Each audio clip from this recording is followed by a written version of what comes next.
অশেষ সহমতে আমি ঠাকুরগাঁও জনগণের সমর্থনে নির্বাচিত হয়ে সরকারের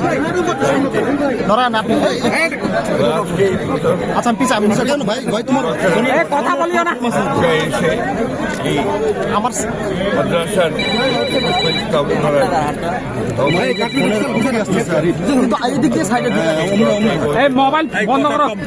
মাদ্রাসার উন্নয়নের কাজে আমরা শরীক হতে পারি। আমরা জনগণের কাছে আমি ব্যক্তিগতভাবে ঋণী। বরাবরই তারা আমাকে সমর্থন দিয়েছেন এবং সেই সমর্থনের কারণেই আমি আজকে কাজ করার সুযোগ পেয়েছি। আমরা সবাই অনুরোধ করবো জনগণের কাছে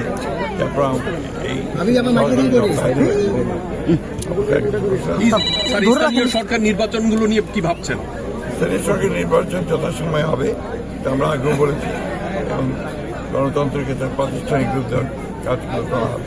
নতুন সরকার নতুন মন্ত্রী পরিষদ দেশের যে পরিস্থিতি এখনো কিন্তু আমরা দেখছি যে ডামাডোলের মধ্যেই আছে। খুব ভালো আর কয়েকদিন হয়েছে 17 তারিখে আমরা নিয়েছি, এখন তো আমরা অনেক বেটার। 5ই আগস্টের সময় যে পুলিশের হত্যাকাণ্ডগুলো ঘটেছে আপনাদের থেকে মন্ত্রিপরিষদে কেউ বলছে যে সেগুলো তদন্ত হবে, এনসিপি বলছে এটা এখন পর্যন্ত যেটা আমাদের হোম মিনিস্টার সাহেব স্বরাষ্ট্রমন্ত্রী যেটা বলেছেন সেটাই হবে এবং যেহেতু তদন্ত হয়েছে তারপরে যদি প্রয়োজন হয় তদন্ত হবে। এখন তো মূলত তো আপনার আদালতে আছে। এনসিপি বলছে যে এটা মীমাংসিত বিষয়, এটা নিয়ে আবার কেন বাড়াবাড়ি? এনসিপি কে জিজ্ঞেস করেন।